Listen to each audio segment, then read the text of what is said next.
데스런이 왜 데스런인지 여러분 아세요? 아마 최근에 구독하신 분들은 그 의미를 잘 모르실 것 같아요. 그냥 죽어라 뛰어라 하는 그런 런이 아니고 데스런, LUN이잖아요. 런이 그 런이 아니잖아요. 뛰다라고 하는 런이 아니라 LUN인데 데는 데드리프트, 스는 스쿼트, 런은 런지. 그래서 한 글자씩 따서 데스런입니다. 자, 데드리프트와 런지와 스쿼트는 우리가 이 전신에 있는 근육들을 또 큰 근육들을 쓰는 데 있어서 아주 핵심이 되는 운동들이잖아요. 그래서 가장 중요한 운동들을 그 앞 글자를 따서 데스런인데, 그러면 데스런에서 그 런지에 대해서 오늘 이야기를 한번 해볼게요. 런지 같은 경우에는 우리 하체 근육을 발달하기 위해서, 그리고 하체 근력을 발달하기 위해서 하는 운동이죠. 스쿼트와 양대 산맥을 이루는 운동인데, 왜 런지가 런지라는 이름이 있냐면, 우리 펜싱에서 런지라는 그런 동작이 있어요. 펜싱 동작 어떠죠? 찌르잖아요. 이렇게 찌르는 동작.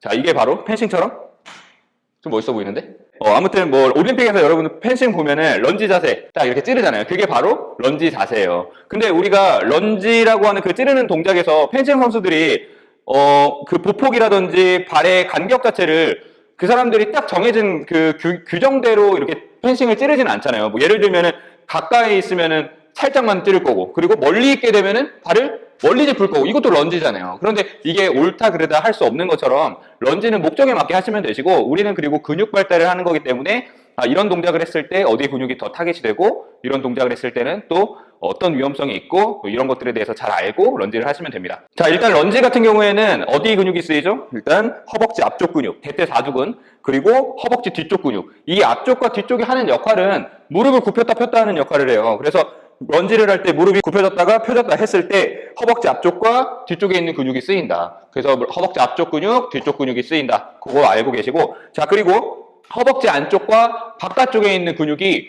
런지는 또 스쿼트도 마찬가지로 많이 쓰이긴 하는데 런지는 더더욱 많이 쓰일 수밖에 없는 게, 런지가 한 발로 균형을 잡으면서 운동을 하기 때문에 이 한 발의 좌우 밸런스를 맞추기 위해서 안쪽에 있는 근육과 바깥쪽에 있는 근육이 많이 쓰여요. 그리고 엉덩이 근육, 특히 런지 같은 경우에는 여자분들은 힙업하고 남자분들 같은 경우에는 또 둥근에 있는 기능적인 부분들이라든지 아니면은 뭐 전력 질주와 같은 그런 기능적인 움직임들에서 파워를 내기 위해서 런지의 훈련을 많이 하시거든요. 운동선수들도 마찬가지고요.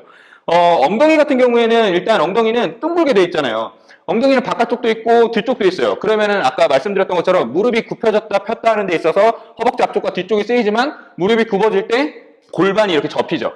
그럼 접힐 때는 엉덩이 근육이 늘어나고, 펴질 때는 엉덩이 근육이 힘을 줘서 펴지게 돼요. 그래서 앞뒤의 움직임을 런지를 할 때 이 엉덩이 근육, 대둔근이 쓰이게 되고, 그리고 허벅지 안쪽과 허벅지 바깥쪽이 좌우의 그런 밸런스 균형을 잡는 데에 있어서 쓰이는 것처럼 엉덩이에 있는 바깥쪽에 있는 중둔근이라는 근육이 쓰여요. 그래서 이러한 근육들이 런지를 할 때 주 타겟으로 되는 그런 운동이라고 보시면 되시고, 런지의 종류를 한번 살펴보겠습니다. 런지는요, 찌르는 동작이고 무게중심이 앞쪽으로 이동되어 있는 상태라서 사실 런지는 이렇게 앞으로 내리면서 하는 이런 동작 자체를 바로 런지라고 해요. 한 다리로 가면 일반적인 런지라 그러고, 한쪽씩 번갈아서 가면은 리버스 런지라 그러죠. 자, 근데 제자리에서 하는 런지 같은 경우에는 요거를 일반적인 런지라고도 이야기하는데 사실은 스플릿 스쿼트라 그래요. 한쪽 다리로 결국은 스쿼트 자세를 만들어서 하는 동작처럼 무릎을 굽혔다가 고관절을 굽혔다가 펴주는 동작이기 때문에 요거는 런지라고도 이야기하지만 스플릿 스쿼트라고도 이야기를 해요. 뒤로도 다리를 빼면서 갈 수 있어요. 아까는 앞으로 찔렀잖아요. 이런 식으로 뒤로 다리를 빼서 하는 그런 런지도 백런지라 그래서 이것도 런지 안에 포함되어 있는 운동이고, 그리고 앞쪽 뒤쪽 면에서의 움직임만 하는 게 아니라 사이드 쪽으로 하는 이런 사이드 런지도 있어요. 그 방향에 따라서 근육의 쓰임이라든지 움직임이 좀 차이가 있는 거고요. 아까 말씀드렸듯이 쓰이는 근육들은 다 똑같다고 보시면 돼요. 허벅지 앞쪽, 뒤쪽, 바깥쪽, 안쪽, 엉덩이, 뒤쪽, 그리고 바깥쪽. 헬스장 가시면은 트랙에서 워킹 런지 많이 하시잖아요. 워킹 런지는 앞으로 이렇게 걷는 것처럼 워킹 런지. 요걸 이제 워킹 런지라고 그러죠. 네. 자, 근데 이 워킹 런지 같은 경우에는 되게 좋은 운동이에요. 왜 그러냐면 우리의 보행과 굉장히 밀접한 연관성이 있어요.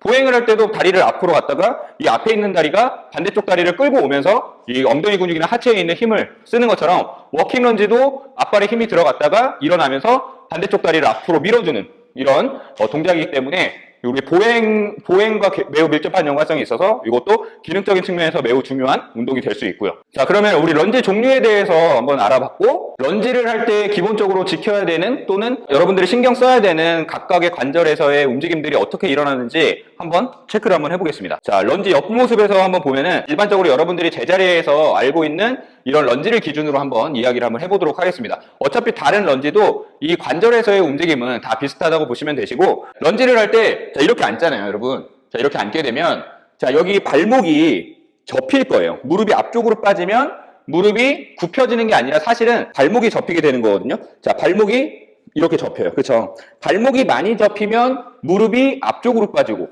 발목이 만약에 많이 접히지 않으면 무릎이 뒤로 빠져요. 자, 그러면 여러분들 무릎에 부하가 많이 걸린다고 해서 발목을 이렇게 많이 접지 말라고 주의사항들이 많은데, 사실은 발목 유연성이 잘 받쳐주고 또는 발목의 기능적인 측면을 강화시키기 위해서는 무릎이 어느 정도 앞쪽에서 나와서 이 발목의 쓰임을 같이 갈 필요가 있어요. 저 같은 경우에는 무릎을 너무 뒤로 빼면서 이런 느낌으로 하지 말라고 하거든요. 왜 그러냐면 런지는 우리 앞발의 거의 운동이라고 보시면 되고, 앞에 무게중심이 실리기 위해서는 무릎이 어느 정도는 같이 나가줘야 돼요. 그렇지만 무릎이 너무 나가지 말아야 하는 사람들은 발목 유연성이나 발목 기능이 많이 떨어져서 무릎이 앞으로 나갔는데 발 뒤꿈치가 막 떨어지시는 분들 있죠. 또는 앞쪽에서 봤을 때 발목 유연성이 너무 없어서 무릎이 이렇게 안으로 들어오시는 분들도 무릎이 너무 앞으로 빠지게 되면은 좀 무릎에 부하가 많이 걸릴 수 있다. 이런 식으로 개인의 몸에 따라서 발목이 어느 정도 접힐지에 대해서 설정을 해주시면 돼요. 고관절을 우리가 런지를 할 때 쓰게 되는데, 이 고관절의 움직임은 발목이 만약에 접히지 않는 상태에서 이렇게 된다고 했을 때는 이 고관절의 접힘을 활용을 할 수가 없어요. 상체가 세워져 있어야 된다는 거죠. 그러면 어떻게 되겠어요? 뒤에도 무게중심이 많이 실려서 뒷무릎에도 부하가 많이 걸리겠지만 고관절을 많이 쓰지 못하기 때문에 이야말로 오히려 더 무릎 관절에 더 스트레스를 많이 줄 수가 있어요. 자, 우리 홈쇼핑에서 스쿼트 머신이라 그래서 발목을 딱 걸고선 이렇게 알죠? 스쿼트 무릎 뒤로 빠지게 만들어서 보조해주는 스쿼트 있잖아요. 사실 그것도 무릎의 부하가 되게 많을 수밖에 없어요. 역학적으로. 고관절을 많이 쓸 수 없기 때문에. 무게중심이 뒤로 빠지면 내 몸의 중심 자체가 뒤로 빠지니까 이 무릎과 거리가 멀어지면서 무릎에 통증이 많이 생길 수 있다는 거예요. 그래서 저 같은 경우에는 만약에 발목의 유연성이 안 나와서 내가 발을 앞쪽으로 못 들고 이 뒤꿈치가 떨어진다 하시는 분들 같은 경우에는 솔직히 런지를 하시기 전에 발목의 가동성 훈련부터 좀 많이 진행을 해주셔야 된다고 보시면 돼요. 자, 다음으로 무릎. 자, 이제 무릎으로 넘어갈게요. 사실상 무릎 같은 경우에는 고관절의 움직임과 그리고 발목의 움직임에 따라서 무릎의 위치가 달라지는 거지, 무릎을 어떻게 스스로 컨트롤하는 게 아니에요. 무슨 얘기냐면 발목이 많이 접히면 무릎이 나온다 그랬죠. 그렇죠? 근데 무릎이 안으로 들어가거나 바깥쪽으로 가는 것도 발목의 유연성 때문일 수도 있지만, 우리 고관절에서의 기능이 무릎이 이렇게 안으로 들어가면 사실 무릎이 안으로 들어간 게 아니라 고관절이 안으로 들어간 거예요. 이 다리 뼈 전체가 이 고관절에서 안으로 회전됐다는 거죠. 그리고 바깥쪽으로 벌려주는 거는 고관절 바깥쪽에서 힘이 잡아준 거거든요. 그래서 실질적으로 내가 무릎의 위치를 컨트롤한다는 느낌보다는 이 발목과 고관절을 컨트롤해서 무릎의 위치를 잡는 게 맞아요. 자, 그러면 무릎의 위치는 어떻게 돼야 되냐? 자, 무릎이 안으로 들어가 있으면 이 안에서 이 정강이 뼈와 그리고 위에 있는 대퇴뼈가 회전이 걸리기 때문에 이게 십자인대나 연골에 매우 스트레스를 많이 주는 자세예요. 그래서 항상 무릎 같은 경우에는 두 번째 발가락을 따라간다고 생각을 하시면 되시고, 그렇다고 해가지고 너무 바깥쪽으로 빼가지고 이렇게 벌려주실 필요 없어요. 이것도 정렬에 어긋나는 거기 때문에 그렇게 들어가지 마시고요. 이 정렬이 잘 안 맞으시는 분들 같은 경우에는 고관절의 힘이나 안정성이 부족한 경우가 많아서 어떤 운동을 좀 해주셔야 되냐면 싱글레그 데드리프트 있잖아요. 싱글레그 데드리프트. 왜 그러냐면 싱글레그 데드리프트 할 때는 고관절을 많이 쓰고 앞발에 무게중심이 실려있는 상태이기 때문에 이 무릎이 정면을 향하기 위해서 고관절의 안정성을 많이 확보시켜주는 그런 운동이라는 거예요. 그래서 싱글레그 데드리프트를 많이 하시면서 안정성을 잡으신 다음에 런지, 그 다음 난이도로 진행을 해주시면 좋을 것 같고요. 자, 가장 중요한 게 골반이에요. 골반. 아까도 말씀드렸던 것처럼 우리가 스쿼트 할 때 상체를 완전히 세운 상태에서 이러고 스쿼트 하지 않고 골반이 힌지된다 그러죠. 앞쪽으로 접힌다고 생각하고선 내려가잖아요. 런지도 마찬가지로 상체가 세워진 상태에서 이렇게 내려가는 게 아니라 골반 앞쪽을 손을 짚은 다음에 고관절을 접는다고 생각을 하면은 이 둔부, 엉덩이 둔부가 쭉 늘어나요. 근데 만약에 뒤로 세워져 있어서 여기 앞쪽에 각도가 커지게 되면은 아까 말씀드렸던 것처럼 무릎과 몸통이 멀기 때문에 무릎 부하가 많이 생기고 고관절 힘이 안 든다는 거예요. 그래서 상체를 약간 크게 인사해준다는 느낌. 제가 이거 표현을 항상 하는 게 오버히트 한다는 느낌. 이런 느낌으로. 자, 그런 느낌으로 고관절을 잘 접어주셔야 되고, 고관절을 접을 때 어떤 주의사항이 있냐면, 고관절을 접는답시고 허리를 굽히시는 분, 고관절을 편답시고 허리를 뒤로 또 젖히시는 분, 굽히시는 분, 젖히시는 분. 그러니까 허리 같은 경우에는 반듯하게 유지가 되어 있는 상태에서 골반이 접히면 앞쪽으로 기울어지고, 골반이 세워지면 그냥 바로 세워지는 거고, 사실 척추의 움직임은 일어나지 않는다. 고관절이나 골반의 움직임이 일어날 뿐이다. 이렇게 생각을 하시면 되시고, 자, 그러면 상체 같은 경우에는 위에 상체는 어떻게 해야 되냐면, 앞에 바라봤을 때 시선 이렇게 하시는 분들 있죠. 아래 보시는 분들.